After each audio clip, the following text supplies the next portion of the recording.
Nous allons apprendre à créer une liste de contacts. On clique sur Nouvelle liste de contacts. Alors la liste de contacts, en fait, c'est juste la base de données. On rentre le nom de la liste. Alors le nom de la liste, ça peut être tout ce qu'on veut. Ça peut être le nom de... En fait, c'est le nom de la base de données. Ça peut être architecte, ça peut être médecin, ça peut être aussi par ville. Ça peut être vraiment ce qu'on veut. Là, sur cet exemple, on va mettre archi, par exemple.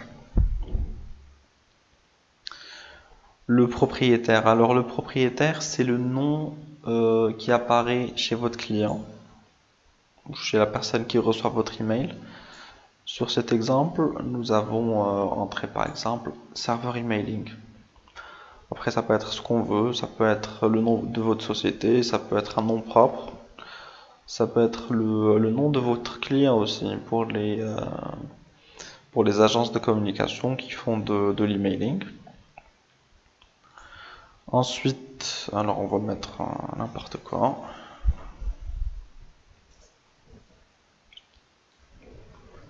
Ensuite, l'adresse d'expédition. C'est l'adresse d'envoi en fait. Sur cet exemple, nous avons choisi de mettre contact@infomug.com et en adresse de réponse, une adresse différente qui est nolimit.ma@gmail.com. Voilà. Ensuite, voilà, donc je parlais d'adresse de réponse. On va mettre nolimit.ma@gmail.com. Après, ça dépend vraiment de ce que vous voulez faire. On peut avoir deux adresses identiques. On peut changer. C'est à vous de voir. Ensuite, l'adresse des bounces. Alors, c'est configuré par défaut. N'y touchez pas, c'est pas la peine. Elle permet en fait, cette adresse, elle permet de récupérer les adresses qui n'existent plus et de les supprimer directement de la base de données. Ensuite, nous avons des champs personnalisés aussi. Après, ça dépend de ce que vous avez dans votre base de données.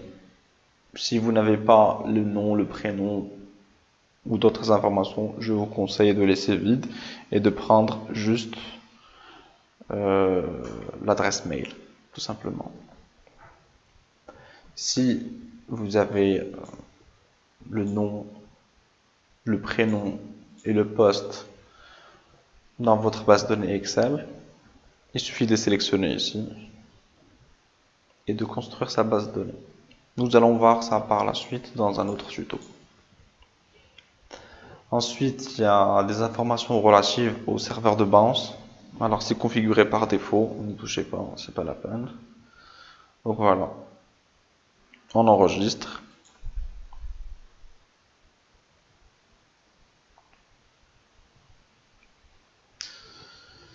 Et on revient sur liste de contacts.